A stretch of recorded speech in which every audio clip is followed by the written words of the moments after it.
मैंने दूल्हे की एक बेमेल पोशाक पहन रखी थी और उस औरत से शादी कर ली जो मेरा नाम तक नहीं जानती थी। मेरे करीबी दोस्तों ने दबे स्वर में कहा कि मेरी हालत दयनीय है। उन्होंने यहां तक कहा कि मैं बस बाई युगवांग की पत्नी का एक विकल्प था। सुहागरात के दिन ही उस औरत को बाई युगवांग ने बुला लिया। मैं खामोशी से उस खाली कमरे में बैठा रहा। वो अक्सर बाई युगवांग से मिलने के लिए विदेश जाती रहती थी।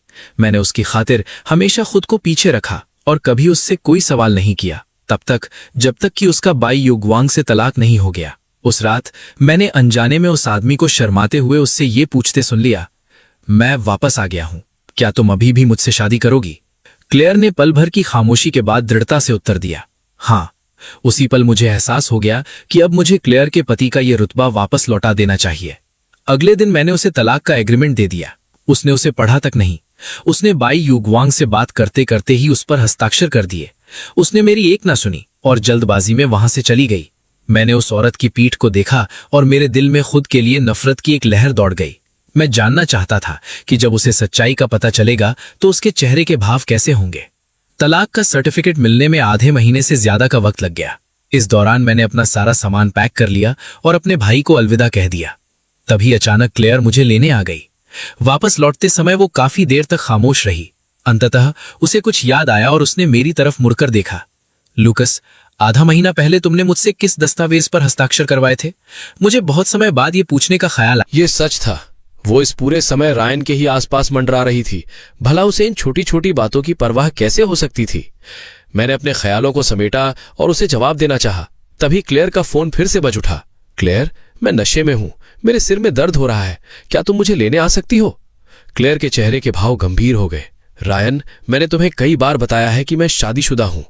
शादीशुदा होने में क्या बुराई है? उस शादी का दूल्हा मैं था। उसकी इन बेपरवाह बातों ने क्लेयर को चिढ़ कर दिया। शादी के इन 3 सालों में मैंने पहली बार उसे इस तरह आपा खोते हुए देखा था। क्या तुम वहां हो? माफ करना, अब मैं तुम्हें परेशान नहीं करूंगा। जल्द ही फोन फिर से बजा, लेकिन क्लेयर के हाव भाव में कोई नरमी नहीं आई। काफी देर बाद उसने आखिरकार हार मान ही ली। उसने मुझे पता भेज दिया। उसने पछतावे के साथ अपना सिर घुमाया और कहा, अगर तुम्हें कोई काम है तो तुम काम पर चले जाओ, मैं टैक्सी लेकर वापस आ जाऊंगी। क्लेयर को आखिरकार थोड़ी असुविधा महसूस हुई। उसने मुझे पछतावे भरी नजरों से देखा। जब मेरा काम खत्म हो जाएगा तो मैं तुम्हारा साथ देने वापस आ जाऊंगी। मैंने सिर हिला दिया। मूसलाधार बारिश में मैंने क्लेयर को एक संदेश भेजा।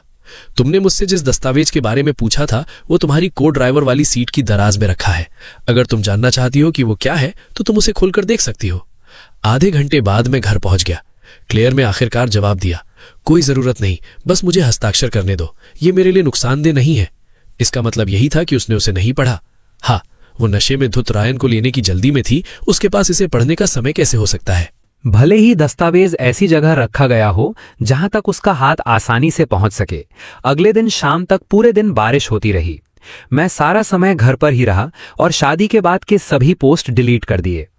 अपने फ्रेंड सर्कल को साफ करने के बाद मैंने उसे वापस लौटा दिया। मैंने रायन का नया 9 पॉइंट्स देखा। ये एक यॉट पर आराम करते हुए उसकी तस्वीर थी। इसका हर एंगल शानदार था। मैं जानता हूं कि रायन ने यह जानबूझकर किया था, लेकिन अब मुझे इस छोटी सी बात से कोई फर्क नहीं पड़ता। फिर मुझे एक स्टाफ मेंबर का फोन आया। हेलो मिस्टर लू, आपका तलाक का सर्टिफिकेट जारी कर दिया गया है, कृपया अपनी आईडी ले आएं।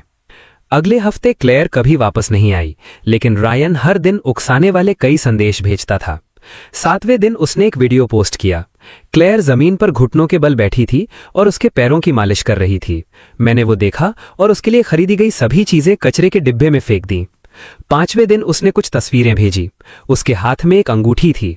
मैंने शादी का सर्टिफिकेट फाड़ दिया और उसे आग में फेंक दिया। 3रे दिन एक रिकॉर्डिंग आई। क्लेयर सो रही थी और नींद में भी उसका नाम बड़बड़ा रही थी। मैंने शादी के बाद उसके दिए गए सभी तोहफे पैक किए और उन्हें एक चैरिटी संगठन को भेज दिया। मेरे मालिक का घर रह चुका ये विला धीरे धीरे खाली हो गया था। मिस्टर लू, ये घर अचानक इतना खाली क्यों हो गया? क्या कुछ बुरा हुआ है? वो अभी अभी तलाकशुदा हुई थी। क्या मिस ने सहमति दे दी? मुझे नहीं पता, लेकिन मुझे लगता है कि अगर क्लेयर ने तलाक का एग्रीमेंट देखा होता तो वो बहुत खुश होती। आखिरकार उसके दिल में सिर्फ रायन ही है। दूसरे दिन रायन ने एक और संदेश भेजा। इस बार ये क्लेयर का नहीं बल्कि उसके माता पिता का था। तस्वीर में बीमार बिस्तरों से घिरे 3 लोगों को हंसते हुए देखकर मुझे अपने दिल में कुछ महसूस नहीं हुआ। मैंने फिर भी कोई जवाब नहीं दिया। इसके बजाय मैंने कम्युनिकेशन पाथ पर क्लिक किया और रायन, क्लेयर और उनसे जुड़े हर इंसान को डिलीट कर दिया। जिस दिन मैं वहां से निकला उस दिन बर्फबारी हो रही थी। मैंने पिछली रात जमा की गई सभी डायरियां और प्रेम पत्र आंगन में ले जाकर दफना दिए। मैंने ऊपर देखा तो बर्फ के फाहों को उड़ते हुए पाया। जब मैं ख्यालों में खोया था तभी बंद दरवाजा अचानक खुल गया। क्लेयर, जिसे मैंने बहुत समय से नहीं देखा था, वापस आ गई। उसने मुझे जमीन पर उकड़ू बैठे हुए देखा और पहले लिविंग रूम में चली गई। जब वो बाहर आई तो वो मेरे पास आकर रुक गई। उन पूर्व प्रशंसकों के लिफाफों को देखकर उसे अनजाने में पार्टी वाले पत्र की याद आ गई। उसका दिल जो लंबे समय से गुस्से में था आखिरकार नरम पड़ गया। मैं आजकल व्यस्त हूं, मैं इसे 2 दिनों में खत्म कर लूंगी, फिर हम आराम से बात करेंगे। मैंने मुस्कुराकर उसकी तरफ देखा। अब बात करना रहने देते हैं।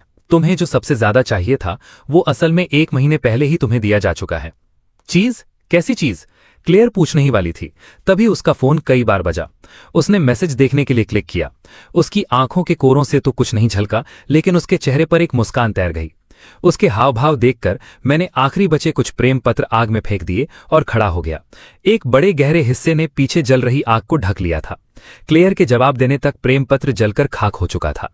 वो भूल गई कि वो अभी क्या पूछना चाहती थी। मैंने खुद उसे दरवाजे तक छोड़ा और उसके लिए कार का दरवाजा खोला। ठंडी हवा का एक झोंका आया। क्लेयर ने मुझे एकटक देखा। उसने मुझसे कहा कि वापस जाते वक्त मैं अपनी जगह से ना हिलूं। मैंने उसे विदा करने के लिए दरवाजे पर ही रुके रहने की जिद की। कार के स्टार्ट होने के बाद वो बहुत जल्दी मेरी आंखों से ओझल हो गई। मैं काफी देर तक बर्फ में अकेला खड़ा रहा और फिर वापस बेडरूम में चला गया। मैंने जैकेट पहनी और अपना सामान लेकर नीचे आ गया। बर्फबारी तेज हो रही थी और मेरे सिर पर गिर रही थी। दूर से देखने पर यह सफेद बालों जैसी लग रही थी। विला के दरवाजे पर एक टैक्सी आकर रुकी। कार में बैठने से पहले मैंने पीछे मुड़कर एक आखिरी बार देखा। मैंने उस अवर्णनीय वाक्य को फिर से दोहराया। वो फिर से गायब हो गई। जिंगबेई फिर से गायब हो गई। क्लेयर गाड़ी चलाकर सीधे अस्पताल पहुंची। आज रायन को अस्पताल से छुट्टी मिलने वाली थी। कल रात उसने कहा था कि वो अपने बचपन की तस्वीरें देखना चाहता है, इसलिए वो उन्हें लेने वापस गई थी। जब वो एक भारी बैग लेकर लिफ्ट की ओर जा रही थी तो वो एक अजनबी औरत से मिली। इस व्यक्ति से उसे एक जानी पहचानी और साधारण सी परफ्यूम की खुशबू आई। ये रायन का पसंदीदा परफ्यूम था। ये व्यक्ति अभी अभी उसके वार्ड से बाहर आया था। क्या वो उसकी दोस्त थी? क्लेयर थोड़ी उलझन में पड़ गई, लेकिन लिफ्ट बहुत जल्दी नीचे आ गई। उसने ज्यादा नहीं सोचा। उसने 7वीं मंजिल का बटन दबाया। उसे देखकर रायन के चेहरे पर एक उज्जवल मुस्कान आ गई। वे दोनों एक तरफ मुड़े और अतीत को याद करने लगे। जब उन्होंने अपने बचपन के बारे में बात की तो क्लेयर ने जल्दी से अन्य बातों को दिमाग से निकाल दिया। दोपहर में रायन का परिवार उसे अस्पताल से लेने आया।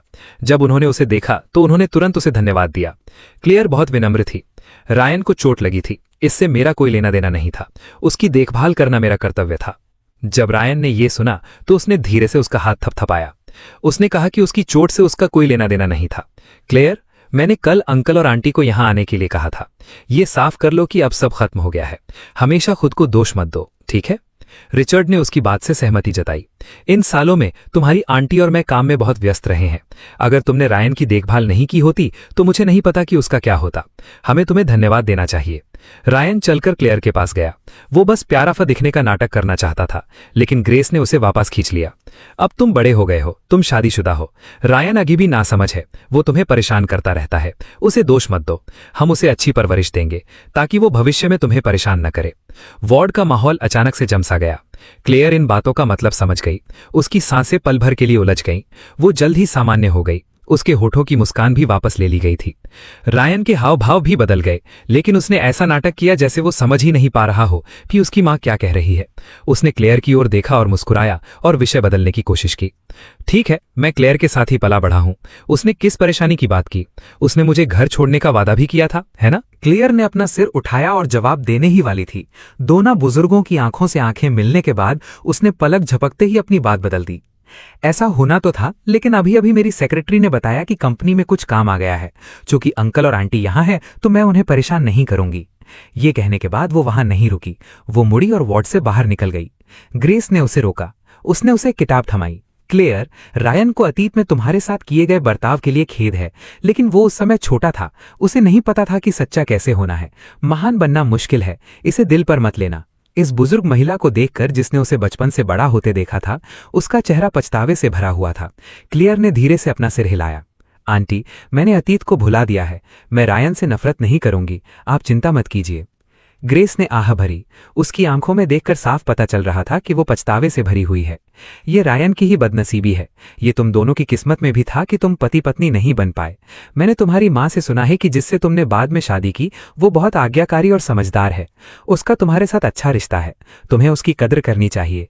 तुम्हें यही करना चाहिए। तुम्हें हमेशा उसके साथ रहना चाहिए। क्लेयर जानती थी कि ग्रेस का इरादा नेक था। वो ये भी समझती थी कि वो और रायन पहले ही उस शादी पर एक दूसरे से अलग हो चुके थे। किसी और से शादी करने की उसकी शर्त अब खत्म हो चुकी थी। इन 3 सालों में उसने भी अतीत को भुलाने और मेरे साथ एक अच्छा जीवन जीने की कोशिश की थी, लेकिन आखिरकार उसने 18 सालों तक किसी से प्यार किया था। वो इसे इतनी आसानी से कैसे जाने दे सकती थी? इसलिए जब रायन चीन वापस आया और उसने 3-5 बार उसे परेशान किया तो वो फिर से पिघल गई। भले ही वे प्रेमी न बन सके हों, लेकिन दोस्तों वाली दोस्ती अभी भी थी। इसी सोच के साथ उसने खुद को बार बार उसके पास जाने दिया। हर बार जब रायन रोता और कहता कि वो उससे प्यार करता है तो उसका दिल पसीज जाता था, लेकिन वो पल कमल के पत्तों पर पड़ी पानी की बूंदों की तरह थे। जल्द ही उनका कोई नामो निशान नहीं रहा। जब तक उसने ये सब नहीं सुना, वो जैसे किसी पुकार से धीरे धीरे जाग उठी। उसे याद आया कि कैसे क्लेयर को वो अलग सुबह दूर से देखा करता था। क्लेयर का दिल भराया। उसने ग्रेस के सामने गहरी श्रद्धा से सिर झुकाया। उसकी आवाज बेहद सच्ची थी। मुझे ये बताने के लिए आपका धन्यवाद, मैं समझ गई। अस्पताल से निकलने के बाद क्लेयर अपने होम टाउन वापस चली गई। सोफिया ने उसे स्टडी रूम में बुलाया। उनका लहजा कुछ अजीब और गंभीर था। जब तुम्हारी नई नई शादी हुई थी, मुझे लगा कि लूकस का पारिवारिक बैकग्राउंड तुम्हारे लिए काफी नहीं है, इसलिए उसे लेकर मेरे कुछ अपने विचार थे। लेकिन इन 3 सालों में मैंने देखा कि वो तुम्हारी कितनी परवाह करता है। उसने तुम्हारा बहुत अच्छे से ख्याल रखा। उसने हमारा भी बहुत अच्छे से ख्याल रखा। मैंने भी धीरे धीरे उन विचारों को अपने मन से निकाल दिया। अब तुम छोटी नहीं रही। अब मैं और कुछ नहीं कहना चाहती। जो बीत गया सो बीत गया। बातों को मन में मत रखो। तुम्हारी पसंद अच्छी है। तुमने एक अच्छा पति चुना है। अब समय आ गया है कि तुम स्थिर हो जाओ और अपनी जिंदगी अच्छे से जियो। शादी प्यार की तरह नहीं है, ये दलिये के कटोरे की तरह है। ये लंबे समय तक चलने वाली चीज है। शादी से पहले तुम्हारा और लूकस का कोई भावनात्मक आधार नहीं था और तुम बहुत छोटी थी। तुम्हें समय रहते बहुत सी बातों को साफ कर लेना चाहिए था ताकि तुम्हारे मन में गलत फहमियां न जमा हो। क्या तुम समझ रही हो? क्लेयर को उम्मीद नहीं थी कि उसकी माँ, जो हमेशा कम ही चीनी बोलती थी, उसे ये पारिवारिक रहस्य बताएगी, लेकिन वह जानती थी कि उसकी माँ जो कह रही है वह सही है। उसने विनम्रता से सिर झुकाया। आप सही कह रही हैं। मुझे पता है कि मुझे क्या करना है। क्लेयर ने खुशी से सिर हिलाया और एक डिब्बा निकाला। ये वो जेड का पेंडेंट है जो तुम्हारी दादी ने मुझे मेरी शादी पर दिया था। तुम इसे लूकस के पास ले जा सकती हो। परसों तुम्हारे पिता का जन्मदिन है। उसे भी साथ लाना याद रखना। पूरा परिवार एक साथ खाना खाएगा। क्लेयर ने डिब्बा खोला और उसमें जेड का पेंडेंट देखा। वह थोड़ी हैरान रह गई। उसे याद आया कि 3 साल पहले शादी को लेकर कई अफवाहें उड़ी थी। रायन ने फोन पर मौजूद सभी लोगों के सामने घोषणा की थी कि शादी रद्द कर दी जाएगी। रिश्तेदारों और दोस्तों दोनों के चेहरे बदल गए और वे तुरंत वहां से चले गए। वह मंच के बीच में अकेली खड़ी रही और उसने माइक उठाकर वो सारी भावनाएं बाहर निकाल दी जो लंबे समय से उसके दिल में थी। उसे नहीं पता था कि वह क्या बात कर रही थी, जब तक कि मैं खड़ा नहीं हुआ और उसके दोस्तों द्वारा मुझे बैकस्टेज पर नहीं धकेल दिया गया। फिर वह उसके सामने घूमी। शादी का गाना बजाया गया। मैंने एक बड़ा सूट पहना और उसके पास चला गया। शायद इस दृढ़ता ने मुझे प्रभावित कर लिया था। क्लियर का दिल निराशा से भरा था और उसमें इस श्राप को तोड़ने की हिम्मत थी। हालांकि वो अपने दूल्हे का नाम नहीं जानती थी, लेकिन उसने अपनी बाकी की जिंदगी के साथ अपनी अंगूठी पहनने का फैसला कर लिया था। क्लियर ने जेड पेंडेंट वाला डिब्बा ड्राइवर की दराज में रख दिया। दराज बंद करने से पहले उसने वह फाइल देखी। उसने सोचा कि इसे अंदर कब रखा गया था, लेकिन उसे कुछ समझ नहीं आ रहा था। वह इसे बाहर निकाल कर देखना चाहती थी। तभी उसे रायन का फोन आया। क्लेयर, मेरे माता पिता चले गए हैं। मेरे दोस्त ने सुना है कि अस्पताल से छुट्टी मिलने के बाद वह मेरे लिए जश्न मनाने वाला है। क्या तुम फ्री हो? क्या तुम आना चाहोगी और साथ में मस्ती करना चाहोगी? इस बार क्लेयर ने कोई हिचकिचाहट नहीं दिखाई और सीधे मना कर दिया। रायन का लहजा अचानक उदास हो गया। वह मासूमियत का नाटक करने वाला था। उसने मीटिंग होने का बहाना बना लिया। फोन काटने के बाद उसने दराज को धक्का दिया और गाड़ी चलाकर घर चली गई। वो जीवंत विला आज बहुत शांत था। क्लेयर ने एकांत में चारों ओर देखा। उसने लिविंग रूम में कई चीजें गायब पाईं। कुछ महीने पहले टी टेबल पर छोड़ा गया हेयर क्लिप, मेज पर पानी का गिलास और सोफे का तकिया, यह सब मैंने ही खरीदा था। वे कोई खास जरूरी चीजें नहीं थी। उसने पहले उन पर ध्यान नहीं दिया था, लेकिन पता नहीं क्यों इस बार उसे लगा कि कुछ तो गलत है और उसने हाउसकीपर को बुलाया। उसने पूछा कि घर में इतनी सारी चीजें गायब क्यों हैं। स्टीवर्ड ने उन्हें फेंक दिया। बूढ़े हाउसकीपर ने जवाब दिया और उसकी ओर देखा। मिस, क्या आप वाकई अपने पति को तलाक देने जा रही हैं? क्लेयर, बर्फ गिर रही है। मुझे पता था कि तुम घर पर ही होगी। तुम अपने दोस्तों से कितने समय से दूर हो? चलो भी, आओ कुछ पीने चलते हैं। कुछ अच्छी बहनों ने दरवाजा खोला, क्लेयर को रास्ते से खींचा और बाहर चली गई। जो बात नहीं कही गई थी उसकी जिंदगी में दफन हो गई। भले ही यह एक ड्रिंक का प्रोग्राम था, लेकिन कुछ बहनों ने क्लेयर के शरीर का ख्याल रखा और उन्होंने उसे सिर्फ कुछ गिलास पानी ही देने की हिम्मत की। उसने कुछ लोगों को गेम खेलते हुए देखा, 2 घूंट पिए, अपना फोन निकाला और मुझे ढूंढा। उसने एक मैसेज टाइप किया, क्या तुम आज बाहर जा रहे हो? तुम कहाँ गए? 7 बजे तक वापस आ जाना। मुझे पता भेज दो, मैं तुम्हें बाद में लेने आ जाऊंगी। बर्फ गिर रही है, रास्ते में संभल कर रहना, गिर मत जाना। अभी तक सेंड का बटन नहीं दबाया गया था। जिस बहन ने अभी अभी फोन उठाया था उसके चेहरे के भाव बदल गए। उसने क्लेयर को ऊपर खींचा और मेज के सामने बैठे लोग जल्दी में थे। चलो चलो चलो, जगह बदलते हैं, चलो मजे करते हैं। एक समूह उसकी बातों से उलझन में था जिसका कोई मतलब नहीं था, लेकिन जब उन्होंने सुना कि एक पार्टी है तो हर कोई उत्साहित हो गया और एक साथ कार में बैठ गया। रास्ते में हर कोई पूछ रहा था कि कहाँ जाना है, लेकिन उसने एक शब्द भी नहीं कहा। वो बस समय समय पर क्लेयर की ओर देखती रही। मंजिल एक ऐसा बार था जहां वे पहले कभी नहीं गए थे। कार से उतरने से पहले इस बहन ने क्लेयर को आगे धकेला और कुछ अजीब बातें कहीं। किंग सिस्टर, मैंने बहुत समय से कुछ बातें सुनी हैं। मैं इतनी परेशान थी कि मैं तुम्हें बताना नहीं चाहती थी। अगर तुम बाद में कुछ देखो तो मुझे दोष मत देना। मैं सच में तुम्हारी भलाई के लिए कह रही हूँ। ये समूह एक साथ बड़ा हुआ था। उसे इतने गंभीर लहजे में बोलते हुए सुनकर क्लेयर की मुस्कान धीरे धीरे कम हो गई। उसने पास के दरवाजे को देखा और झिझकते हुए अपना हाथ उठाया। जैसे ही दरवाजा खुला, बार का नजारा लोगों के सामने साफ हो गया। उस हॉल में जहां लाल और हरी बत्तियां जल रही थी, हर कोई जेनर यूलोंग के संगीत में डूबा हुआ था। मंच के बीच में किस कर रहे एक जोड़े पर सफेद स्पॉटलाइट बिल्कुल साफ नजर आ रही थी। हालांकि ये कुछ दूरी पर था, फिर भी क्लेयर ने रायन को एक नजर में पहचान लिया। वो एक खूबसूरत और जोशीली औरत को गले लगाए हुए था। औरत के पीछे से एक जोड़ी हाथ लगातार लहरा रहे थे। वे 2 नौजवानों की तरह लग रहे थे जो आम दिनों में प्राचीन आत्मा की तरह ही घमंडी थे। एक ही पल में दरवाजे पर खड़े 7-8 लोग खामोश हो गए। इस खामोशी का जवाब देने वाला हॉल में मौजूद और भी लोकप्रिय क्यू होंग शेंग था। वाह, अस्पताल से बाहर आने के बाद से तुम आधे घंटे से किस कर रहे हो। क्या तुम्हें अपना आपा नहीं खोएगा? उसके बॉयफ्रेंड और गर्लफ्रेंड के बीच अच्छा रिश्ता है, किस करने में क्या बुराई है? क्या तुम्हें जलन हो रही है? ऐसा मत कहो। रायन की गर्लफ्रेंड के साथ आधे साल से रिश्ते में है। क्या तुम अभी भी इससे थके नहीं हो? इस बार तुम कब तक बात करोगे? क्या ये क्लेयर से भी ज्यादा लंबा चलेगा? रायन के दिमाग का अंदाजा मत लगाओ, वो बस खेल रहा है। देखो, क्लेयर को 3 साल पहले छोड़ दिया गया था। अब जबकि उसका मूड अच्छा है, वो अभी भी एक कुत्ते की तरह लड़ रहा है। जब उसने सुना कि रायन के दोस्त ने क्या कहा तो उसके दोस्त बाहर आ गए। वे अपनी सांस नहीं रोक सके, इसलिए वे अंदर भाग गए। एक संगीत बंद करने गया, एक लाइट चालू करने गया। बाकी लोग मंच पर कूद पड़े और उन 2 लोगों को घेर लिया जिन्हें अलग करना मुश्किल था। इस अचानक हुए बदलाव ने वहां का माहौल तोड़ दिया। पीछे मुड़कर देखने वाले रायन ने उन कुछ लोगों को देखा जिनका अनजान समय में अंदर घुसाए थे। उसका चेहरा बहुत भद्दा हो गया। उसने अकेले में चारों ओर देखा। उसने क्लेयर को नहीं देखा, इसलिए वो थोड़ा रिलैक्स हो गया। क्लेयर ने उन लोगों को देखा जिनका ऐसा कोई मतलब नहीं था। तुम्हें ये कैसे पता? मैंने तुम्हें आमंत्रित नहीं किया था। तुम यहाँ क्यों आए? कुछ लोग गुस्से में थे। जब उन्होंने ये सुना तो वे सीधे उससे बहस करने लगे। ये बस एक बार है, दूसरे लोग आए तो हम नहीं आ सकते। हमें तुम्हारी जरूरत है कि तुम हमें आमंत्रित करो। क्या क्या तुम्हें डर है कि हम तुम्हें तुम्हारी नई गर्लफ्रेंड के साथ यहाँ देख लेंगे? फिर तुम हमारी शिकायत कर दोगे, है ना? रायन अपने दोस्तों और गर्लफ्रेंड्स के सामने अपनी बेइज्जती नहीं करवाना चाहता था। उसे गुस्सा आ गया और वो वापस चला गया। हमारी शिकायत? मैं किस बात से डरता हूँ? मैं बस एक रिश्ते में हूँ। क्या तुम्हें डर है कि क्लेयर को पता चल जाएगा? वो एक अमीर आदमी है। उसने अपने एक्स बॉयफ्रेंड की प्यार करने की आजादी में भी दखल दिया। जब ये बात सामने आई तो कुछ भाइयों ने अपनी हथेलियां उठाई और सीटी बजाई। उन्हें गुस्सा ना होते और वापस हंसते हुए देखकर रायन उलझन में पड़ गया।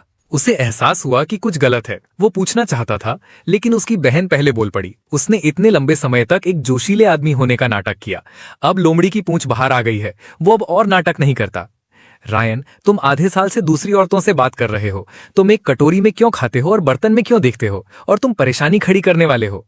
जब उसने ये सुना तो रायन की गर्लफ्रेंड को भी एहसास हुआ कि कुछ गलत है। बस सदमे में था। रायन को उम्मीद नहीं थी कि आज ऐसा होगा। वह जानता था कि चीजें हाथ से बाहर होने वाली है। वह नुकसान में था। उसने इस बारे में सोचा भी नहीं। क्या वह डाकघर में मुझसे सुलह करने के लिए नहीं गया था? मैं उससे इतना परेशान हूं कि मैं मरने वाला हूं। मैं उसे कैसे उकसा सकता हूं? वह एक कुत्ते की तरह चिपका रहता है। मैं उससे छुटकारा नहीं पा सकता। मैं 3 साल पहले ही उससे थक गया था, इसलिए मैंने जानबूझकर भाग गया। विदेश जाने से इसका कोई लेना देना नहीं है। अब मैं सिर्फ अपनी गर्लफ्रेंड को पसंद करता हूं। ये सब तुम्हारे मन की बातें हैं, है ना? कई लोगों के सवालों का सामना करते हुए रायन अपना गुस्सा नहीं दिखाना चाहता था। उसने घमंडी मोर की तरह अपनी गर्दन उठाई। बेशक, भले ही क्लेयर खुद भी आए, मैं बिना एक शब्द कहे सच बता दूंगा। इस वादे के साथ अब कोई बात नहीं करेगा। बहनें मौन सहमति में पीछे हट गई और रास्ता बना दिया। उनके साफ सुथरे हरकतों को देखकर रायन की दाईं पलक फड़कने लगी। उसने अपना सिर घुमाया और दरवाजे पर खड़ी उस परिचित आकृति को देखा। जो दिल बेचैन था वह पल भर में ठंडा हो गया। मंच के नीचे शो देखने वाले लोगों ने भी उसके साथ अपना सिर घुमाया। 3 साल बाद क्लेयर फिर से आकर्षण का केंद्र बन गई थी, लेकिन इस बार उसके चेहरे पर कोई भाव नहीं था। शो के बाद केवल शांति और खामोशी थी। उसने मंच पर उस आदमी को देखा जिससे उसने कई सालों तक प्यार किया था, लेकिन वह उसे कभी नहीं पा सकी। शादी के दृश्य में उसे अकेला छोड़ने वाला दूल्हा इस पल अचानक बेहद अजनबी हो गया था। ऐसा लग रहा था जैसे वो उसे पहली बार जान रहा हो, लेकिन वह उसे 18 सालों से जानता था। मुझसे झूठ न बोलने के लिए धन्यवाद। आखिरकार तुमने मुझे सच बता ही दिया। रायन की अनगिनत फुसफुसाहटों के बीच क्लेयर की आवाज शांत और स्थिर थी। जब उसने शांति से ये वाक्य दर्शकों को बताया तो उसके चेहरे पर एक मुस्कान थी। उसने मेरे बारे में भी सोचा। इस पल वह आखिरकार समझ गई कि उस दिन मेरी तरफ खड़े होने के लिए मुझ पर किस तरह का दबाव था। ऐसा छोटा और महत्वहीन व्यक्ति, उसके लिए ऐसा करने के लिए उसे मेरा महान और भावुक प्यार देखने में 3 साल लग गए। गनीमत है, अभी भी सब कुछ समय पर था। क्लेयर ने इन अयोग्य चीजों के लिए समय बर्बाद नहीं किया। वह मुड़ी और बिना किसी हिचकिचाहट के वहां से चली गई।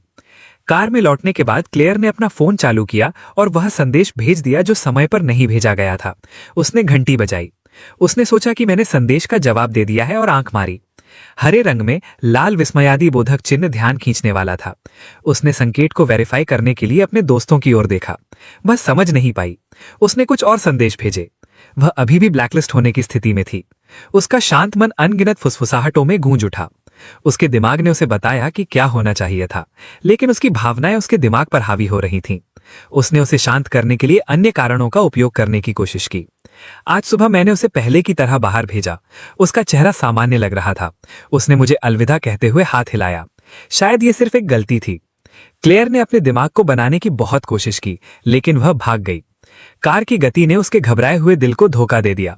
वह 10 लाल बत्तियां पार कर गई और अंधेरा होने से पहले घर पहुंच गई। जब वह घर से निकली तो कुछ भी अलग नहीं था। वह अभी भी शांत थी। वह पहले की तरह शांत नहीं थी। उसने देखा कि रसोई की लाइट जली थी। उसे लगा कि मैं अंदर सूप उबाल रहा हूं और वह सीधे अंदर चली गई। सूप वास्तव में चूल्हे पर उबल रहा था, लेकिन नैनी आग देख रही थी।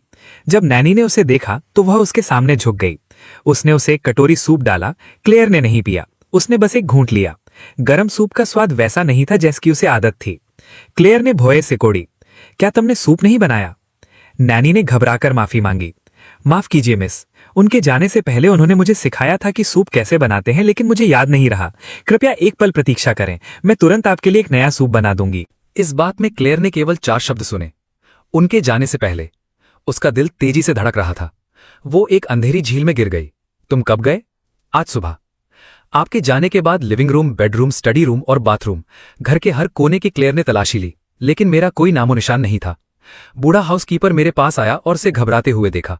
अंत में वो अपने दिल का सवाल पूछ ही सका, मिस, आपने अपने पति के साथ तलाक के लिए सहमति क्यों दी? तलाक? इन 2 शब्दों को सुनने के बाद क्लेयर को केवल चक्कर महसूस हुआ। उसने कभी मुझे इस बारे में बात करते नहीं सुना था। सभी को क्यों लगा कि वो तलाक लेने वाला है? वो सोचती रही कि इस दौरान क्या हुआ था और कुछ सुराग खोजने की कोशिश करने लगी। मैंने आज सुबह जो कहा उसका कोई मतलब नहीं है। तुम्हें जो सबसे ज्यादा चाहिए वो वही है जो मैंने तुम्हें 1 महीने पहले दिया था। जब उसे ये याद आया तो क्लेयर और भी ज्यादा घबरा गई। उसने अपनी सेक्रेटरी से यह पता लगाने के लिए कहा कि मैं कहाँ हूं और व्यक्तिगत रूप से मुझसे मिलने के लिए निकल पड़ी। वो उस पुराने घर में गई जहां मैं शादी से पहले रहता था, लेकिन वहां सिर्फ बंद खिड़की ही दिखाई दी। आसपास के पड़ोसियों ने उसे बताया कि मैं कल वापस आया था और बहुत सारा सामान खो दिया था, जैसे कि मैं बहुत दूर जाने वाला हूं। अगले ही पल उसकी सेक्रेटरी ने एक संदेश भेजा, मिस्टर लैंग, मुझे पता चला है कि आधा महीने पहले उन्होंने सैन फ्रांसिस्को के लिए एक फ्लाइट टिकट खरीदा था। वो आज सुबह निकल रहे हैं। वो अब तक पहुंच चुके होंगे। तो बात यह थी कि मैं आगे नहीं बढ़ना चाहता था, बल्कि मैंने विदेश जाने का फैसला किया था। इस बात का एहसास होने पर क्लेयर के दिल में सिहरन दौड़ गई। उसे समझ नहीं आ रहा था कि अचानक उसके मन में तलाक का विचार क्यों आया और वो बिना किसी संकेत के चला गया। क्या मैंने हमेशा यही उम्मीद नहीं की थी कि मैं उसका पति बनूं और उसके साथ खड़ा रहूं? उसकी सेक्रेटरी द्वारा अमेरिका के लिए फ्लाइट टिकट बुक करने के बाद क्लेयर कार में वापस आ गई। उसने गाड़ी नहीं चलाई। वो कुर्सी के पिछले हिस्से पर झुक गई और ब्लैक लिस्टेड चैट को देखती रही। वो अपने होश खो चुकी थी। फोन चार्ज न करने के 1 दिन बाद लो पावर की चेतावनी आ गई। उसने दराज खोली और चार्जिंग केबल निकालना चाहा। वो उस दस्तावेज को देखना चाहती थी। इस बार उसने आखिरकार वो दस्तावेज खोल लिया जिसे 1 महीने से रखा गया था। तलाक के अग्रीमेंट के 4 शब्दों को एक नजर में देखने के बाद क्लेयर के हाथ अनियंत्रित रूप से कांप रहे थे, लेकिन वो शांत रही और रात दर रात उसे पलटती रही। आखिरी पन्ने तक उसने उस पर अपने हस्ताक्षर देखे। वो स्तब्ध रह गई। तलाक के अग्रीमेंट पर उसके हस्ताक्षर क्यों थे? उसे इस पर हस्ताक्षर करने की कोई याद क्यों नहीं थी? क्लेयर का दिमाग तेज चल रहा था। उसने उन सभी विवरणों को जोड़ने की कोशिश की जिन्हें उसने अनदेखा कर दिया था। वो मैं था जिसने अग्रीमेंट पर हस्ताक्षर किए थे, और मैंने केवल एक बार उसे 1 महीने पहले की शाम को हस्ताक्षर करने के लिए कहा था। मैंने कहा था कि मैं उसे एक तोहफा दूंगा। उसके पास इसे देखने का समय नहीं था। हस्ताक्षर करने के बाद वो चली गई थी। मैंने अग्रीमेंट उसकी कार में छोड़ दिया था और कई बार उसे चेक करने की याद दिलाई थी। ये अग्रीमेंट 1 महीने से लागू था, लेकिन उसने इसे कभी नहीं खोला। ये खाली पन्ना था। क्लेयर के हाथों में ये था। उस पल उसे आखिरकार समझ में आ गया कि मैं क्यों चला गया। जब विमान जिउजिनशान में उतरा तो दोपहर हो चुकी थी। मैं एयरपोर्ट के गेट के बाहर अपनी लंबे समय से बिछड़ी हुई शिक्षिका विक्टोरिया से मिला। जब मैं 4th कक्षा में था, मेरी शिक्षिका के जाने के बाद मैंने अपना खुद का व्यवसाय शुरू किया। 3 साल की कड़ी मेहनत के बाद मैं आखिरकार गुइगू में बस गया। मुझे उनकी ओर से आधिकारिक रूप से जॉब का ऑफर मिला था, इसलिए मैंने विदेश जाने का फैसला किया।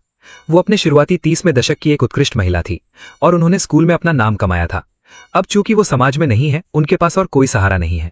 जैसे ही उन्होंने मुझे देखा, उन्होंने मुझसे हाथ मिलाया। लूकस, बहुत समय बाद मिले। मैं अपना सामान लेकर उनके पास गया और मुस्कुराया। मिस विक्टोरिया, बहुत समय बाद मिले। मैंने इस्तीफा दे दिया है। मुझे आपको मिस फू कहने की जरूरत नहीं है। अगर आपको बुरा ना लगे तो आप मुझे विक्टोरिया कह सकती हैं। आपका कोमल और शांत स्वभाव मुझे, जिसे विदेश के वातावरण की आदत नहीं है, गर्मजोशी का एहसास कराता है। मैंने ज्यादा औपचारिकता नहीं दिखाई, इसलिए मैंने आपको मिस फू ही कहा। विक्टोरिया मुस्कुराईं और सहमत हो गईं। वो मुझे घर ले गईं। वापस जाते समय हमने बहुत सी बातों पर चर्चा की। ल्यूकस, आधा साल पहले तुमने ग्रेजुएट स्कूल से स्नातक किया था। मैंने तुम्हें अमेरिका बुलाया था। तुमने उस समय सहमति नहीं दी थी। तुमने अचानक अपना मन क्यों बदल लिया? उस समय मुझे नहीं पता था कि आगे क्या करना है। पारिवारिक कारणों से मैं विदेश नहीं जाना चाहता था, इसलिए मैं आपसे सहमत नहीं था। लेकिन अब मैं समझ गया हूं। चूंकि मुझे नहीं पता कि क्यों, मैं पहले कोशिश करूंगा। शायद मुझे कोई नया आदर्श मिल जाए। विक्टोरिया भी एक अनुभवी व्यक्ति हैं। वो जानती थीं कि जो युवा अभी अभी समाज में आए हैं, वे शुरुआत में भ्रमित होते हैं, इसलिए वो इस समय मेरी मनस्थिति को समझ सकती थीं। उन्होंने मुझे सांत्वना दी। जीवन एक समय में एक कदम उठाने के बारे में है। देखो, मैं कॉलेज नहीं गई और कई सालों तक एक शिक्षिका बन गई। इसलिए मैंने पाया कि मैं हाथी दांत की मीनार में रहने लायक नहीं हूं। इसलिए मैंने बाहर आने और दुनिया देखने का फैसला किया। तुम्हारी उम्र क्या है? भ्रमित होना सामान्य है, लेकिन जब तक तुम बहादुरी से ये कदम उठाते हो, मुझे विश्वास है कि तुम निश्चित रूप से अपने जीवन का लक्ष्य पा सकते हो। विक्टोरिया को एक जीवित उदाहरण के रूप में देखकर मुझे बहुत शांति महसूस हुई, जैसे मैंने कोई सुकून की गोली खा ली हो। कार पार्क करने के बाद विक्टोरिया मुझे वापस अपार्टमेंट ले गईं। 2 बेडरूम और एक लिविंग रूम का मानक लेआउट उत्तर से दक्षिण की ओर था और वहां भरपूर धूप थी। नीचे एक सुपरमार्केट है। साफ सुथरे और चमकदार कमरे को देखकर मुझे लगा कि मेरी आधी थकान दूर हो गई है। विक्टोरिया मुझे चारों ओर ले गईं, फिर मुझे विस्तार से कुछ महत्वपूर्ण बातें बताईं और मुझे खाना खिलाने ले गईं। मैंने एक सपना देखा। सपने में मैं क्लेयर की शादी की जगह पर बैठा था और इस बार रायन शादी से भागा नहीं था, बल्कि उसने उससे शादी कर ली थी। मैंने उन्हें अंगूठियां बदलते और अपनी बाकी की जिंदगी एक साथ रहने की कसम खाते हुए देखा।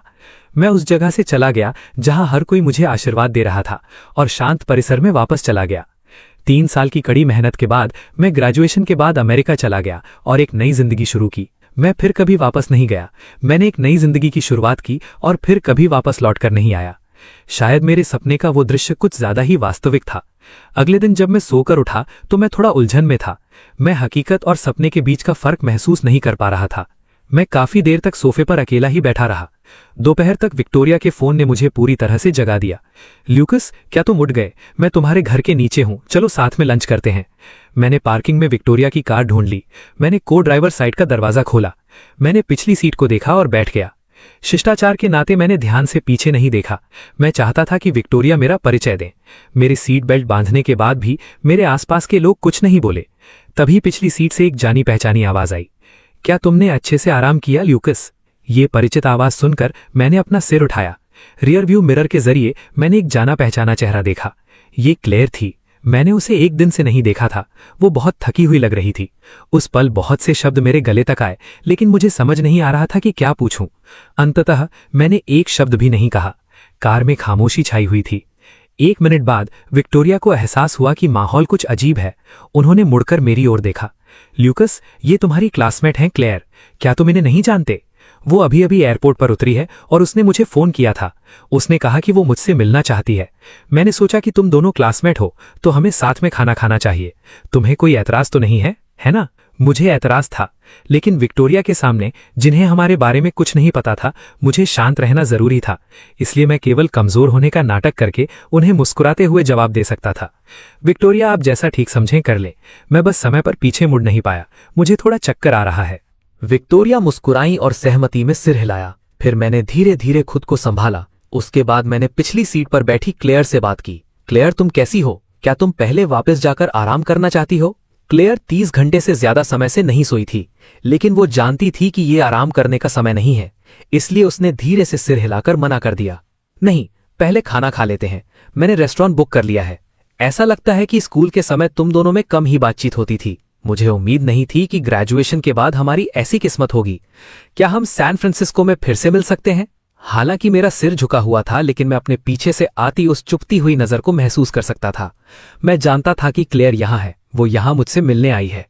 मैंने अपनी आंखें बंद की और अपने दिमाग को शांत करने की कोशिश की ताकि मैं आगे होने वाली चीजों का सामना कर सकूं। और उन दोनों के बीच बातचीत अभी भी जारी थी। ये कोई इत्तेफाक नहीं है। मैं एक बहुत ही अहम मामले को सुलझाने के लिए सैन फ्रांसिस्को आई हूं, इसलिए लूकस से मिलना तो तय ही था। उसके लहजे को सुनकर ऐसा लग रहा था कि वो मेरे बहुत करीब है, लेकिन मेरी ओर देखकर ऐसा लग रहा था जैसे वो दोनों एक दूसरे को नहीं जानते।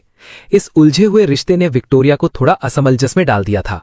तो तुम यहां लूकस से मिलने आई हो? क्या तुम लोग ग्रेजुएशन के बाद अक्सर एक दूसरे के संपर्क में रहते हो? क्या तुम दोनों एक दूसरे को अच्छी तरह जानते हो? आमतौर पर मैंने उसके बोलने से पहले ही इस सवाल का जवाब दे दिया। जब मैंने ये दो शब्द सुने तो क्लेयर की आंखों में एक अजीब सी गहराई थी। मैं थोड़ा उलझन में था। आखिरकार हम 4 साल तक क्लासमेट रहे हैं। अब हमारा रिश्ता बस सामान्य है। क्या इस बार तुम्हें कोई काम है? क्या तुम अपने परिवार को साथ नहीं लाई? मैंने सुना है कि तुम्हारी शादी हो चुकी है। मेरे पति भी एक क्लासमेट है। जब मैंने ये सुना तो मेरे दिल की धड़कन तेज हो गई। थोड़ी देर बाद मुझे क्लेयर की आवाज सुनाई दी। हाँ, लेकिन कुछ समय पहले ही उसने मुझे तलाक देने की बात कही है। मैं इस बार इसी मामले को सुलझाने के लिए अमेरिका आई हूं। विक्टोरिया को ऐसी निजी बातों की उम्मीद नहीं थी। ये थोड़ा अजीब और शर्मनाक था। मैं इस विषय को आगे नहीं बढ़ाना चाहता था। सीधे काम की बात पर आते हैं। विक्टोरिया, आज हम वेस्टर्न रेस्टोरेंट जा रहे हैं या चाइनीज? कितनी देर लगेगी? आज उठने के बाद से मैंने कुछ नहीं खाया है। मुझे थोड़ी भूख लग रही है। विक्टोरिया ने कृतज्ञता भरी नजरों से मेरी ओर देखा और जल्दी से सवाल का जवाब दिया। वेस्टर्न रेस्टोरेंट कुछ 100 मीटर की दूरी पर ही है। इस खाने में 1 घंटा लगा। क्लेयर को लंबे समय से दबाकर रखे गए उन सवालों को बस अपने अंदर ही घूटना पड़ा। खाना खाते खाते बीच में ही कंपनी में अचानक कुछ काम आ गया। विक्टोरिया उसे संभालने के लिए जल्दबाजी में वहां से पहले ही निकल गईं। वो टीचर स्टूडेंट का डिनर अब तलाकशुदा जोड़े के डिनर में बदल गया था। वहां का माहौल एकदम जम सा गया था। स्टेक का आखिरी टुकड़ा खाने के बाद क्लेयर ने मुझे एक टिश्यू पेपर दिया। मैंने उसे नहीं लिया। इसके बजाय मैं उठा और मैंने एक नया टिश्यू निकाल लिया। मेरा लहजा हल्का था, लेकिन यह सीधी और स्पष्ट बात करने का समय था। चलो अब सब कुछ साफ साफ कर लेते हैं। जब क्लेयर ने हाथ बढ़ाया तो उसने मुझे देखा। हालांकि हमने एक दिन से एक दूसरे को नहीं देखा था, लेकिन उसके सामने बैठा वो सौम्य और सज्जन पति उसके बहुत करीब था।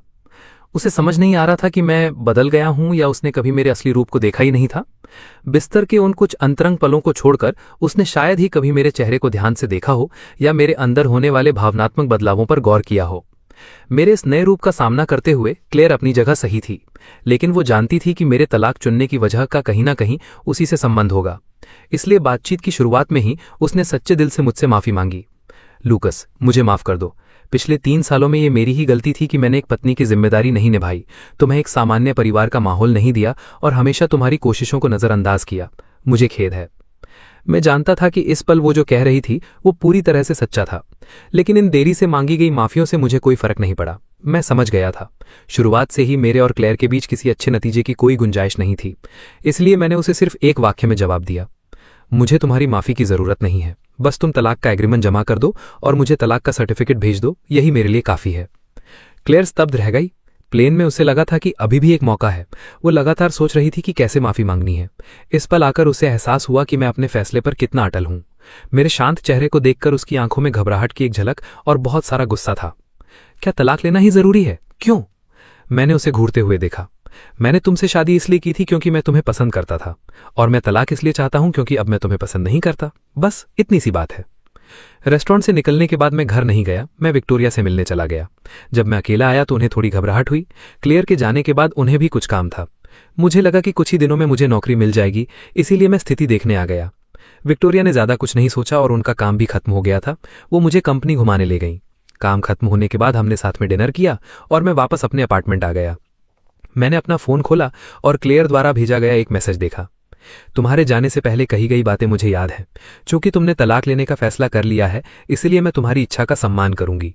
ये मैं हूं जो तुम्हारे प्यार के काबिल नहीं थी और मैंने तुम्हें निराश किया। मुझे माफ कर दो। लेकिन आखिरकार हमारी शादी को 3 साल हो चुके हैं।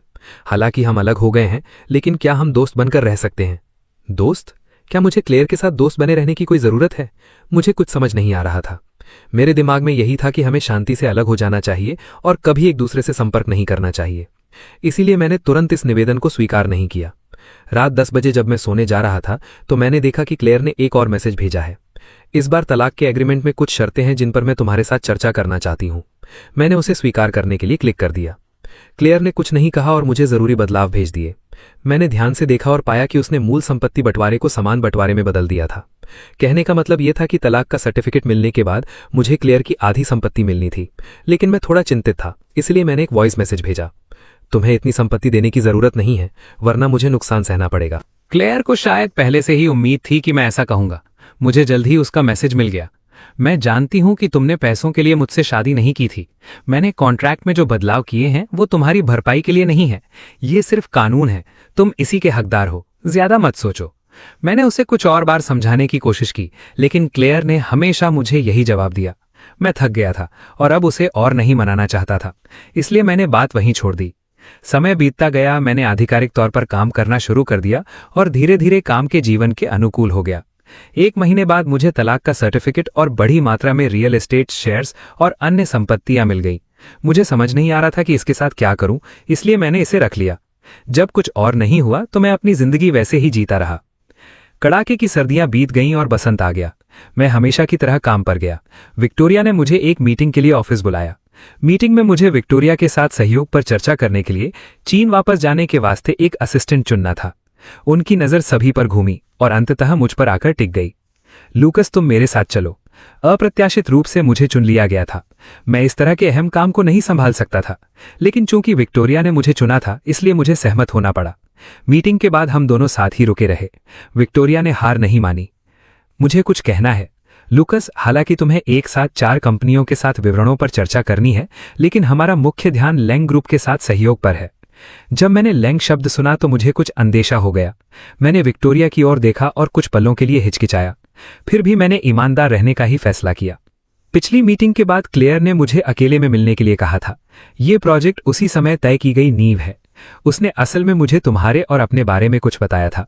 मुझे लगता है कि यह तुम्हारी निजता है, इसलिए मैंने इसे किसी के सामने जाहिर नहीं किया। लेकिन यह प्रोजेक्ट अब अपने सबसे महत्वपूर्ण चरण में है। ये सुनिश्चित करने के लिए कि कोई नुकसान न हो, मैं चाहती हूं कि जब मैं चीन वापस जाऊं तो तुम इस प्रोजेक्ट पर चर्चा करने में मेरी मदद करो। हालांकि ये थोड़ा अजीब लग सकता है, लेकिन मुझे उम्मीद है कि तुम समझोगे। मुझे सच में समझ नहीं आ रहा था कि विक्टोरिया का क्या मतलब है। मैं तो कंपनी में शामिल हुआ एक नया कर्मचारी हूं और मेरा कोई खास बैकग्राउंड भी नहीं है। ऐसे अहम प्रोजेक्ट में मुझे साथ ले जाने का क्या फायदा, सिर्फ इसलिए क्योंकि मैं क्लेयर का पूर्व पति हूं? मैं केवल इसी संभावना के बारे में सोच सकता था। लेकिन क्लेयर मुझे पसंद नहीं करती है। तलाक आसानी से हो गया था और उसने फिर कभी मुझसे संपर्क नहीं किया। विक्टोरिया को ऐसा क्यों लगता है कि वो मेरे लिए कोई समझौता करेगी? अनावश्यक गलतफहमियों से बचने के लिए मैंने पूरी ईमानदारी से सच बता दिया। विक्टोरिया, ये इसलिए था क्योंकि मेरा तलाक हो गया था और मैंने आपको इन सब बातों के बारे में नहीं बताया था। लेकिन ये प्रोजेक्ट बहुत महत्वपूर्ण है। मैं आपसे साफ साफ कहूंगा, क्लेयर और मैं स्वर्ग में बने जोड़े नहीं हैं। वो मुझे पसंद नहीं करती हैं। हमारा आपस में कोई रिश्ता नहीं है। अलग होना ही हमारे लिए अच्छा है। जहां तक मुझे पता है, हालांकि वो बहुत स्नेही है, लेकिन वो अपने उसूलों पर अडिग रहेगी। अगर आपको लगता है कि मुझे सहयोग पर चर्चा करने के लिए ले जाने से सफलता मिलने की संभावना है, तो मुझे शायद आपकी उम्मीदों पर पानी फेरना पड़ेगा। दूसरे पक्ष की ओर से इस शादी के बारे में सुनकर विक्टोरिया को बस अजीब लगा। उन्होंने मुझे बैठने के लिए कहा और एक सवाल पूछा, क्या तुम्हें यकीन है कि क्लेयर के मन में तुम्हारे लिए कोई भावनाएं नहीं है? मैंने तुरंत हाँ में सिर हिला दिया। मेरे आत्मविश्वास से भरे भावों को देखकर विक्टोरिया ये सोचने से खुद को नहीं रोक पाई कि क्लेयर ने जिऊ जिनशान छोड़ने से पहले क्या कहा था। मिस विक्टोरिया विक्टोरिया, लूकस और मैं असल में पति पत्नी हैं। अगर सटीक तरीके से कहूं तो अभी हमारा तलाक हो चुका है। मैं इस शादी में अच्छी साबित नहीं हुई। वो मुझसे बहुत निराश था, इसलिए उसने तलाक की बात रखी। लूकस का रवैया बहुत दृढ़ है। मैं नहीं चाहती कि वो किसी परेशानी में पड़े, इसलिए मैं मान गई। लेकिन मैं व्यक्तिगत रूप से इस रिश्ते को बचाना चाहती हूँ। मुझे शांत होने और इस बारे में सोचने के लिए बस थोड़ा समय चाहिए। लूकस निश्चित रूप से मेरे साथ वापस नहीं जाना चाहता। क्या आप कुछ समय के लिए उसका ख्याल रख सकती हैं? अपना आभार व्यक्त करने के लिए मैं आपके साथ इस सहयोग के मुद्दे पर चर्चा करने को तैयार हूँ। हालांकि काफी समय बीत चुका था। विक्टोरिया को अभी भी क्लेयर का वो उदास चेहरा और बेहद सच्चा लहजा याद था। लेकिन चूंकि क्लेयर ने कहा था कि उसके और मेरे बीच समस्या है,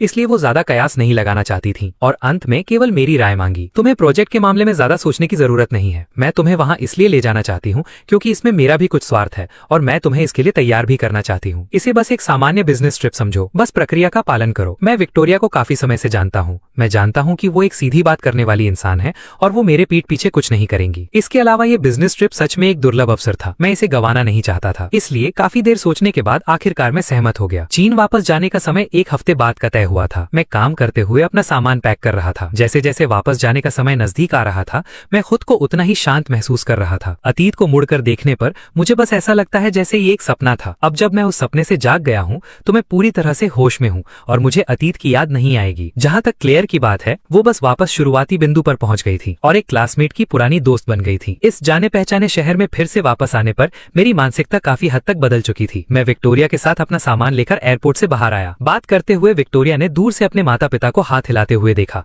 और मुझे उनसे मिलवाया। अलविदा कहने के बाद विक्टोरिया ने मुझे एक साथ घर चलने के लिए आमंत्रित किया। मैं जानता हूँ कि बात करने के लिए अनगिनत विषय हैं, लेकिन मैं उनके परिवार के पुनर्मिलन में बाधा नहीं डालना चाहता था और एक खिलौना नहीं बनना चाहता था। अस्थायी रूप से अलविदा कहने के बाद मैं अपना सामान लेकर एयरपोर्ट से बाहर चला आया और देखा कि बाहर तेज बारिश हो रही थी। सड़क पर कोई कार नहीं थी, इसलिए मैंने पार्किंग सॉफ्टवेयर चालू किया और मदद के लिए बुलाने वाला था। तभी एक काली कार अचानक मेरे सामने आकर रुकी। मैंने अनजाने में ही अपना सिर उठाया और क्लेयर को छाता पकड़े हुए देखा। मुझे उसके वहां आने की बिल्कुल उम्मीद नहीं थी। मैं एक पल के लिए थोड़ा हैरान रह गया, लेकिन वो सीधे मेरे पास चली आई। बहुत दिनों बाद मिले लुकस, तुम इन दिनों कैसे हो? मैं एक अनजाने में ही कुछ कदम पीछे हट गया और उससे दूरी बना ली। इस रूखे रवैये ने क्लियर को थोड़ा निराश किया, लेकिन वो समझती थी कि ये सब अपनी जगह सही था। आखिरकार हम सिर्फ एक तलाकशुदा जोड़े थे, इसलिए उसने तुरंत अपनी मानसिकता को बदला और मेरे हाथ में रखे सामान को देखा। बारिश बहुत तेज हो रही है, मैं तुम्हें वापस होटल छोड़ देती हूँ। स्क्रीन पर आ रहे रिमाइंडर को देखकर मैंने सिर हिलाया और उसकी भलाई को अस्वीकार कर दिया। नहीं, मैंने पहले ही गाड़ी बुला ली है। तो तुम छाता ले लो, वरना सामान भीग जाएगा। मुझे समझ नहीं आया कि वो अचानक इतनी शर्मीली क्यों हो गई और उसके दिल में कैसी अजीब सी भावना थी। मुझे तुम्हारी मदद की जरूरत नहीं है और मुझे नहीं लगता कि हमें एक दूसरे से संपर्क करने की जरूरत है। लैंग को हमेशा लगा कि ये वाक्य एक सुई की तरह था जो क्लियर के दिल की गहराई में चुभ गया। उसने दिखावे के लिए हल्का सा हाथ थामा और थोड़ी बेबसी से मुस्कुराई। तलाक? क्या हम दोस्त भी नहीं बन सकते? मैंने अपना फोन वापस अपनी जेब में रखा और अपने बैग से एक छाता निकाला और अपनी और आती कार को देखा।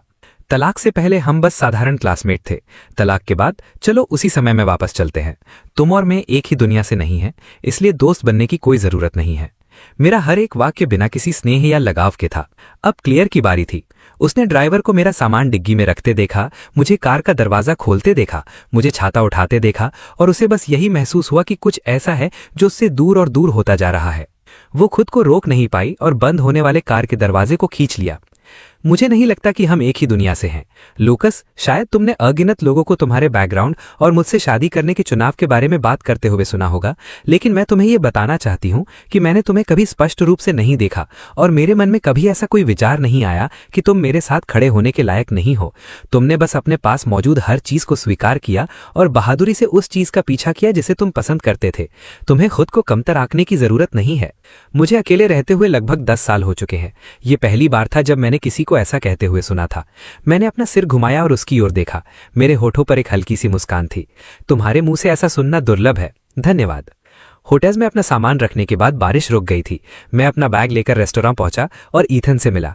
हम दोनों भाइयों ने एक दूसरे को गले लगाया और एक दूसरे की तरक्की के बारे में बात की। जब ईथन ने सुना कि मुझे क्लियर की आधी संपत्ति मिली है तो उसका मुंह इतना खुला का खुला रह गया कि वो एक प्लेट निगल सकता था। उसने मेरे कंधे पकड़े और खुशी से चिल्लाया, मेरा भाई अब अमीर आदमी बन गया है। मैं अब तुम्हारा पैर पकड़ रहा हूं। अपनी बाकी की जिंदगी की चिंता मत करो। मैंने उसका मुंह बंद किया और उसे कमरे में ले गया। जब आसपास कोई नहीं था तो ईथन ने नीचे देखा और मुझसे पूछा कि क्या पैसा अकाउंट में आ गया है। उसने कहा कि वो अकाउंट में है, लेकिन उसने उसे खर्च करने की हिम्मत नहीं की। ऐसा लग रहा था जैसे उसे वापस ले लिया जाएगा। ईथन ने मेरा हाथ पकड़ा, उसे खोला और कहा कि चूंकि क्लेयर इतनी उदार है तो तुम इसे रख क्यों नहीं लेते? तुमने उसे तुमसे शादी करने के लिए मजबूर तो नहीं किया था? ईथन ने मेरी तरफ देखा, अपनी चिंताएं एक तरफ रखीं और मेन्यू उठा लिया। उसने इसे वेटर को दिया और मेरे लिए सबसे महंगा एओ लॉन्ग मंगवाया। वो बहुत संतुष्ट था और दिखावा कर रहा था। मैंने उसे थम्स अप किया और उसे चढ़ाना चाहा। मुझे नहीं पता कि क्या मिस्टर ईथन में मुझसे शादी करने का आत्मविश्वास है। खाना खाने के बाद ईथन बहुत संतुष्ट था। मैंने उसका संतुष्ट चेहरा देखा और बिल चुकाने के लिए वेटर को बुलाया। अचानक पीछे से एक अजीब सी आवाज आई, क्या ये ल्यूकस नहीं है?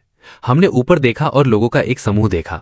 उनमें से ज्यादातर ए लेवल के क्लासमेट्स थे जो रायन को हमारे पास आने के लिए उकसा रहे थे। जब मैंने उन्हें देखा तो ईथन में मेरे कान में फुसफुसाया, ल्यूकस, तुम्हारे विदेश जाने के अगले ही दिन रायन कई लड़कियों के साथ पकड़ा गया था और ये एक बहुत बड़ा मुद्दा बन गया था। क्योंकि इसमें बहुत सारे लोग शामिल थे, इसलिए ये चर्चा का विषय बन गया था। मैंने सुना है कि यह बात क्लेयर की बहनों ने फैलाई थी। तब से उसकी बदनामी हो गई है। वो इसे बर्दाश्त नहीं कर सका और सुलह के लिए क्लेयर के पास गया था, लेकिन उन्होंने उससे बिल्कुल भी भाव नहीं दिया। तुमने उसका वो मासूम सा चेहरा नहीं देखा था। मैं तो हंस हंस कर पागल हो गया था। रायन, जो अचानक हमारे मेज के पास आ गया था, ने हमने उसके बारे में बात करते हुए सुन लिया। उसका चेहरा काला पड़ गया। उसने गुस्से में मेरी ओर देखा। उसके लहजे में गुस्सा साफ झलक रहा था। ल्यूकस, क्या तुम विदेश नहीं गए थे? तुम वापस क्यों आ गए? इससे तुम्हारा कोई मतलब नहीं है। तुम्हें किस बात का इतना घमंड है? ये मत सोचना कि तुम वापस आ गए हो तो तुम्हें क्लेयर के पास वापस जाने का मौका मिल जाएगा। उसने पहले भी तुम्हें गंभीरता से नहीं लिया था और अब भी नहीं लेगी। मुझे समझ नहीं आ रहा था कि वो मेरे प्रति इतना दुश्मन जैसा व्यवहार क्यों कर रहा था। मेरा क्लेयर से तलाक हो चुका है, लेकिन मैं उनसे बहस नहीं करना चाहता था। बिल चुकाने के बाद मैं ईथन को लेकर वहां से निकल गया। मेरी इस हरकत ने रायन को और भी ज्यादा गुस्सा दिला दिया। उसने मेरा रास्ता रोक लिया। तुमने मेरी शादी छीन ली और क्लेयर की आधी संपत्ति हड़प ली। तुम बस एक पागल इंसान हो। तुमने मेरे सामने दिखावा क्यों किया? अगर तुम्हें पैसे मिल भी गए तो उसका क्या फायदा? गरीबी की उस बदबू को देखो जिसे तुम छिपा नहीं पा रहे हो। मुझ पर मत हंसो। ईथन जो गुस्से में था मुझ पर हंसा। ईथन जो गुस्से में था उनसे बहस करना चाहता था। मैंने उसे खींच लिया। मैंने रायन को शांति से देखा। पैसे क्लेयर ने दिए थे, बिल्कुल उन अफवाहों की तरह जो तुमने फैलाई थी। मुझे परवाह नहीं थी कि रायन कैसा दिख रहा था। मैंने ईथन को लिया और वहां से चला गया। रायन गुस्से में था। उसने वहां से गुजर रहे एक वेटर को धक्का दे दिया। गर्म सूप पलट गया। जब वो मुझ पर और ईथन पर गिरने ही वाला था तभी क्लेयर वहां आ गई। उसने हम दोनों को धक्का देकर दूर कर दिया। सूप से उसका बायां हाथ जल गया। उसकी त्वचा जल गई थी। उस पर अनगिनत छाले पड़ गए थे। रायन को उम्मीद नहीं थी कि क्लेयर वहां आ जाएगी। वो घबरा गया। क्लेयर ने रेस्टोरेंट के मालिक को दांत पीसने पर मजबूर कर दिया और उसकी ओर देखा। उसकी आंखें बर्फ से भी ज्यादा ठंडी थी। अंकल और आंटी की खातिर मैंने कभी परवाह नहीं थी कि तुमने क्या किया, लेकिन अगर तुम नहीं सुधरोगे तो मुझे तुम्हें सबक सिखाने में कोई हर्ज नहीं है। रायन ने सफाई देने की कोशिश की, लेकिन क्लेयर ने उसे कोई मौका नहीं दिया। वो हम दोनों को लेकर वहां से चली गई। जब रात में ठंडी हवा चली तो मैं पूरी तरह से होश में आ गया। मैंने उसके हाथ पर घाव देखा। मैंने उसकी जेब से कार की चाबी निकाली और जल्दबाजी में अस्पताल पहुंचा। डॉक्टर इतने बड़े घाव को देखकर हैरान रह गया। लियान मांग ने इसका इलाज करने के लिए नर्स को बुलाया। काफी देर हो चुकी थी। ईथन को कल काम पर जाना था। मैंने उसे काफी देर तक समझाकर वापस भेज दिया। इमरजेंसी रूम में सिर्फ हम दोनों ही थे। मैंने मुड़कर क्लेयर को देखा, 2 टिश्यू निकाले और उसके माथे से पसीना पोंछा। उसने अपना सिर उठाया, अपराध बोध के साथ मेरी ओर देखा और मुझे ढांढस बंधाया। मेरी वजह से ही वो तुमसे नफरत करता है। मुझे तुमसे माफी मांगनी चाहिए। मुझे पता था कि इस स्थिति में सही और गलत के बीच का फर्क समझना बेमानी है, इसलिए मैंने कुछ नहीं कहा। डॉक्टर के पर्चे के अनुसार मैं दवाई लेने चला गया। जब मैं वापस आया तो घाव का इलाज हो चुका था। डॉक्टर ने हमें जाने देने से पहले बहुत सी सलाहें दी। मैंने कार चलाकर क्लेयर को घर छोड़ा। मैं फिर से उस विला में वापस आ गया था। लिविंग रूम का लेआउट पहले से अलग था। मैं थोड़ा उलझन में था। हाउसकीपर ने मुझे वापस आते देखा। वो बहुत खुश हुआ। वो बार बार कह रहा था, सर, आप आखिरकार वापस आ गए। जब आप दूर थे तो मैडम आपका इंतजार कर रही थीं। जब हाउसकीपर ने घायल क्लेयर को देखा तो वो स्तब्ध रह गया। मैडम, आपको चोट कैसे लगी? मैंने ऐसा दिखावा किया जैसे मैंने हाउसकीपर की बात नहीं सुनी और अपने हाथ में पकड़ी दवा उसे पकड़ा दी। मैंने फिर से डॉक्टर के पर्चे पर जोर दिया। मैं मुड़ा और वहां से चला गया। क्लेयर ने अपने दिल में बस एक खालीपन महसूस किया। वो मुझे रुकने के लिए कहना चाहती थी, लेकिन शब्द उसके मुंह में ही अटक गए। क्लेयर के हाव भाव इतने बचकाने थे कि हाउसकीपर सब कुछ समझ गया। वो मेरे पीछे दौड़ा और मुझ पर चिल्लाया। उसने वो सारी बातें कह दी जो वो पूरी नहीं कर पाया था। सर, चूंकि आप वापस आ गए हैं तो अब मत जाइए। पिछले 3 महीनों से मैडम आपके कमरे में फूलों को निहारती रहती हैं। आप ही वो शख्स हैं जिसके वो रात में सपने देखती हैं। वो हर हफ्ते आपसे मिलने अमेरिका जाती थीं। हाउसकीपर ने जो कहा, मुझे उसके बारे में कुछ नहीं पता था।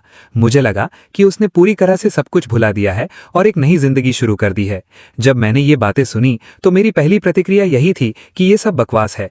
क्लेयर सिर्फ रायन को पसंद करती है, वो इतनी सारी बेतुकी बातें कैसे कर सकती है। इसलिए मैंने इन बातों को दिल पर नहीं लिया और हाउसकीपर को बहुत गंभीरता से बताया, अंकल ली, क्लेयर और मेरा तलाक हो चुका है। मैंने भी अतीत को भुला दिया है। लेइंग परिवार में जो कुछ भी हुआ उससे मेरा कोई लेना देना नहीं है। मुझे सर मत कहिए, बस मुझे लूकस कहिए। बहुत देर हो रही है, अब मैं वापस जाऊंगा। अपना ख्याल रखिएगा। 2 दिन के छोटे से ब्रेक के बाद मैं काम के मोड में वापस आ गया। मैंने सहयोग के विवरण पर चर्चा करने के लिए विक्टोरिया का अनुसरण किया और इससे बहुत कुछ सीखा। प्रोजेक्ट की प्रगति भी बहुत सुचारू रूप से चल रही थी। सब कुछ आराम से हो गया। जब लेइंग ग्रुप के साथ चर्चा हो रही थी तो क्लेयर खुद वहां नहीं आई और उसने सिर्फ वाइस प्रेसिडेंट को भेजा था। मैंने थोड़ी राहत की सांस ली और पहले से तैयार किया गया कॉन्ट्रैक्ट जमा कर दिया। शर्तों को देखने के बाद दूसरे पक्ष ने सहयोग करने का एक सकारात्मक इरादा दिखाया, लेकिन एक शर्त भी रख दी। कॉन्ट्रैक्ट की अवधि के भीतर दोनों पक्षों के बीच संचार के लिए जिम्मेदार कोऑर्डिनेटर के रूप में लेंग ग्रुप ने मुझे चुना। विक्टोरिया ने तुरंत अंदाजा लगा लिया कि इसके पीछे क्लेयर का ही हाथ होगा।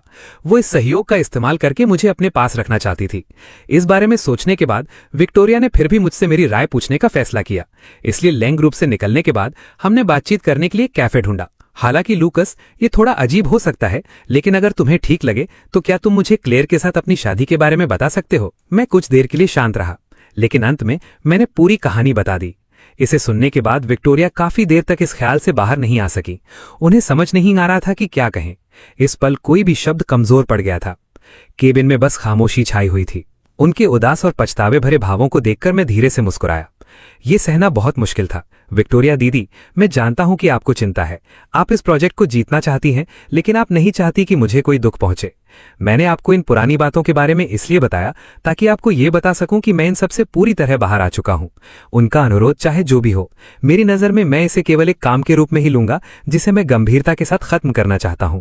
हालांकि मेरे पास कोई अनुभव नहीं है, लेकिन जब तक आपको मेरी जरूरत है, टीम को मेरी जरूरत है, मैं इसे पूरा करने और सभी की उम्मीदों पर खरा उतरने की पूरी कोशिश करूंगा।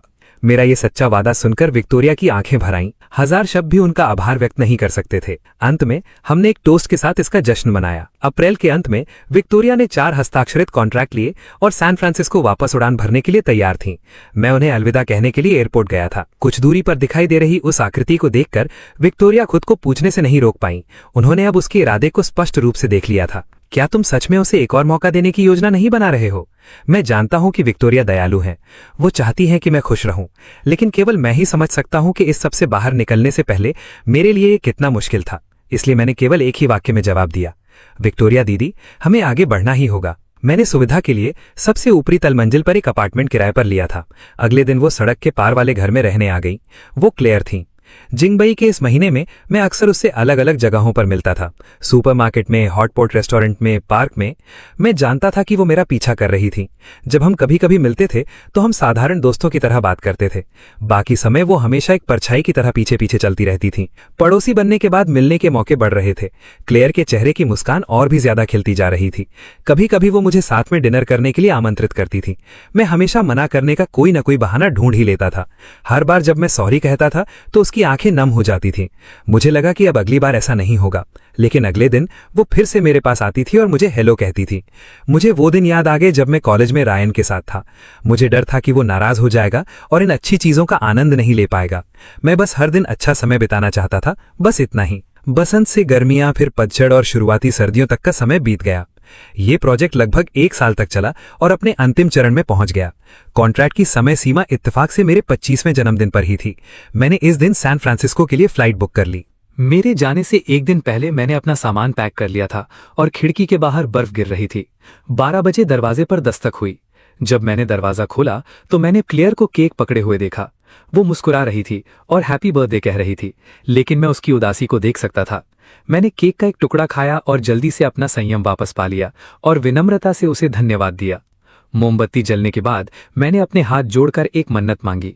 जब मैंने अपनी आंखें खोली तो मैंने क्लेयर की आंखों में उम्मीद भरी चमक देखी। पिछले साल की तरह ही बात अचानक रुक गई और माहौल शांत हो गया। काफी देर बाद मैंने क्लेयर को एक अजीब सा सवाल पूछते सुना, लूकस, जब मैं पिछले साल घर से निकली थी तब तुमने क्या कहा था? मैंने उस वक्त ठीक से सुना नहीं था। मुझे याद नहीं आ रहा था। वो यादें जिन्हें पीछे मुड़कर देखना मेरे लिए मुश्किल था, समय के साथ धुंधली हो गई थीं। मुझे सिर्फ वो सुनहरे साल और वो नज़ारे याद हैं जिन्होंने मुझे खुशी का एहसास कराया था। जब नया साल आया तो मुझे उम्मीद थी कि मैं जिन भी लोगों से मिलूंगा और जो कुछ भी होने वाला था वो सब एकदम सही होगा। इसलिए मैंने जवाब के तौर पर 2 वाक्य बनाए। मैं तुम्हारी खुशी की कामना करता हूं और मैं तुम्हारी भलाई की कामना करता हूं। जब मैं सोकर उठा तो खिड़की के बाहर बर्फ गिर रही थी। मैंने देखा कि क्लेयर सड़क के किनारे इंतजार कर रही थी। वो पास आई और मेरा सामान लेना चाहती थी। उसने एक जटिल सा कोट पहना हुआ था जिसका मतलब समझ नहीं आ रहा था। मैंने इस बार उसे मना नहीं किया। मैंने ध्यान दिया कि उसे कुछ और भी कहना था। वो सच में इस बार वापस नहीं आई थी। मैं भी कुछ चीजों पर पूर्ण विराम लगाना चाहता था। कार स्टार्ट हुई और बहुत धीमी गति से चलने लगी। मैं चुपचाप खिड़की के बाहर का नजारा देखता रहा। समय बीतता गया। क्लेयर आखिरकार विदाई के इस शांत माहौल को बर्दाश्त नहीं कर पाई। वो क्या कहना चाहती थी? वो अपने दिल की भावनाओं को दबाकर मुझे अपने पास रुकने के लिए मनाना चाहती थी। लूकस, क्या तुम्हें हमारी शादी का दूसरा क्रिसमस याद है? उस वक्त बहुत तेज बर्फबारी हो रही थी। मेरी माँ की तबीयत ठीक नहीं थी। तुम मुझे प्रार्थना करने के लिए मंदिर लेकर गए थे। जब मैंने प्रार्थना की तो मैंने संकेत के लिए मन्नत मांगी थी। उसमें लिखा था, मैं एक दिल पाना चाहती हूँ। उसकी बातें सुनकर मुझे भी वो अतीत याद आ गया। संकेत मिलने के बाद मास्टर ने हमारी ओर देखा और कुछ अजीब से शब्द कहे थे। अगर तुम जल्दी जाग सको तो तुम हजारों से ऊपर हो गए। मुझे समझ नहीं आया कि उनका क्या मतलब था। मुझे लगा कि मास्टर खुद को बुलाना चाहते थे। काफी समय तक मैं इस बात को लेकर चिंतित रहा था। आखिरकार उस समय क्लेयर सच में उसके साथ रहना चाहती थी। लेकिन अब जब मैं इसके बारे में सोचता हूं तो क्लेयर ही वो थी जिसने पर्ची निकाली थी। वो शब्द मेरे सुनने के लिए नहीं थे और वो इंसान जिसके साथ वो रहना चाहती थी वो मैं नहीं था।